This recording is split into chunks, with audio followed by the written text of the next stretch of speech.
Hello friends, welcome to mother simple kitchen. আশা করি যে যেখান থেকে আমার ভিডিওটা দেখছো সবাই ভালো আছো। আজকে আমি তোমাদের সঙ্গে শেয়ার করব শিউলি পাতার বড়ার রেসিপি। হ্যাঁ বন্ধুরা, যখন জ্বর থাকে বা মুখে রুচি থাকে না, এই শিউলি ফুলের পাতার বড়া রেসিপি করে খেলে পরে মুখের স্বাদ ফিরিয়ে আনে, মুখের অরুচি কাটায়। আর এই রেসিপিটা একবার ট্রাই করে দেখো, খুবই ভালো লাগবে। চলো দেখে নেওয়া যাক শিউলি ফুলের পাতার বড়া আমি কি করে করছি। দেখো, এটা একদম ক্রিস্পি হবে আর খেতে খুবই সুন্দর হবে, একদম মচমচে। এর জন্য আমি নিয়েছি শিউলি ফুলের পাতা। এটা একটু দেখো, এই রেসিপিটা বড়াটা দিতে হয়, তাই খুব বেশি পাতা আমি নেব না। এখানে আমি 10 থেকে 12টা পাতা নিয়ে নিচ্ছি, একদম কচি কচি পাতা আমি নিয়ে এসেছি।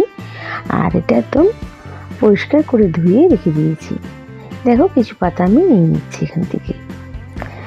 নিয়ে আমি এগুলোকে কেটে নেব। সব পাতা আমি এখানে দিচ্ছি না, কিছুটা পাতা আমি নিচ্ছি। এবার আমি একটা কাঠির সাহায্যে এটাকে কুচি কুচি করে কেটে নিচ্ছি। তোমরা বটি বা ছুরির সাহায্যেও কাটতে পারো। আমি এটা আমার কাজের সুবিধার্থে কেটে নিচ্ছি, ছোটো ছোটো পিস করে কেটে নিতে হবে। বেশি বড় বড় রাখলে ভালো লাগবে না, আর একদম ছোটো টুকরো করে নেবে। একইভাবে দেখো, সব পাতাগুলো কেটে একদম কুচি কুচি করে কেটে নিচ্ছি। নিয়ে আমি এগুলোকে রাখবো।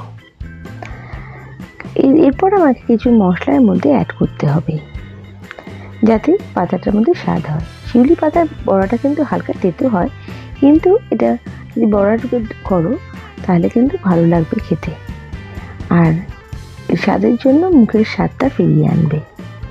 এর মধ্যে আমি দিচ্ছি 1 চামচ মতো নুন, আর 1 চামচ হলুদের গুঁড়ো, 1 চামচ কালো জিরে। নুনটা তোমাদের স্বাদ অনুযায়ী বাড়াতে বা কমাতে পারো। এরপর আমি এখানে দেবো 1 বাটি চালের গুঁড়ো। আমি এখানে গোবিন্দভোগ চাল নিয়ে সেটাকে জাস্ট মিক্সিতে গুঁড়ো করে নিয়েছি। তোমাদের কাছে চালের পাউডার থাকলে সেটা অ্যাড করতে পারো। আর আমি এখানে অ্যাড করছি বেসন। এখানে আমার 6 চামচ মতন বেসন লাগবে। প্রথমে আমি কিছুটা অ্যাড করেছি, তারপর মাখার পর আমার মনে হয়েছে যে লাগবে, তখন আমি আবার অ্যাড করছি। আর দিয়ে দিচ্ছি অল্প করে জল। খুব বেশি জল দেবে না, প্রথমে হালকা করে মেখে যদি মনে হয় তখন দেবে। এটাকে ভালো করে কষলে কষলে মাখতে হবে। পাতাটা দিয়ে নুন দিয়ে ভালো করে মেখে রাখলে পাতাটা মজে যাবে, আর তারপরে এটা ভালো করে বড়ার আকারে করতে পারবো আমরা। আর পাতাটা যদি একদম শক্ত থাকে বা একদম থাকে নরম না হয়, তাহলে কিন্তু ভালো হবে না। ভালো করে মাখিয়ে নিচ্ছি। মাখিয়ে কিছুক্ষণ আগে রাখতে হবে ম্যারিনেশন করে, প্রায় 10 মিনিট মতো। দেখো, এখানে আমার মনে হলো যে বেসন একটু লাগবে, সেই হিসেবে আমি মিক্স করছি। তোমরা যখন মাখবে, যখন যেরকম মনে হবে সেই হিসেবে বেসনটা দিয়ে অ্যাড করো। তবে খুব বেশি বেসন দিও না, তাহলে ভালো লাগবে না। এখানে যেহেতু চালের গুঁড়োটা আছে, চালের গুঁড়ো দেওয়ার জন্য বড়াটা কিন্তু একদম ক্রিস্পি হবে, ডালের সাথে খুবই ভালো লাগে, আর এটা খেলে পরে মুখের রুচি ফিরিয়ে আনে। এখন দেখো, এই সিজনে সবারই জ্বর হচ্ছে আর মুখে রুচি চলে যাচ্ছে, খাওয়ার কোনো ইচ্ছেই থাকে না। এটা খেলে পরে মুখের স্বাদ ফিরিয়ে আনবে। এবার দেখো, আমি কড়াইতে তেল গরম করে ছোটো ছোটো চ্যাপটা চ্যাপটা করে আমি এই শিউলি পাতার বড়াগুলো ভেজে নেব।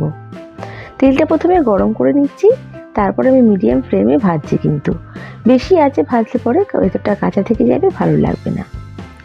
আর আমি এখানে সর্ষের তেলে ভাজছি। সর্ষের তেলে ভাজলে টেস্টটা বেশি ভালো লাগবে। তোমরা চাইলে সাদা তেলেও ভাজতে পারো।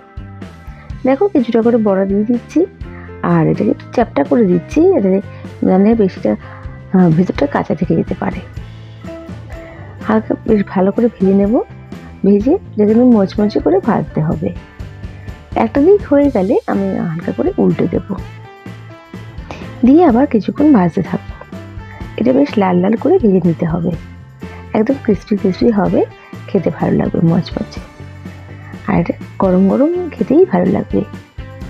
দেখো, এটাকে আমি হালকা করে উল্টে নিচ্ছি আর ভালো করে লাল করে ভেজে নিচ্ছি।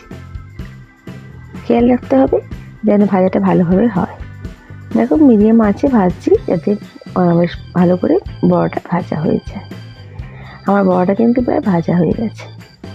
একইভাবে সব বড়াগুলোকে আমাকে ভেজে নিতে হবে। আমার রেসিপিটা রেডি। বন্ধুরা, আমার রেসিপিটা যদি ভালো লেগে থাকে প্লিজ লাইক করো, আর নতুন বন্ধুরা আমাকে সাবস্ক্রাইব করে আমার পাশে থেকে যেও। তোমাদের এক একটা লাইক কমেন্ট আমাকে মোটিভেট করে নতুন নতুন রেসিপি নিয়ে আসার জন্য। আর বন্ধুরা, তোমাদের কমেন্টের জন্য অসংখ্য ধন্যবাদ। আর বন্ধুরা, আমার রেসিপিটা কেমন লাগলো আমার কমেন্ট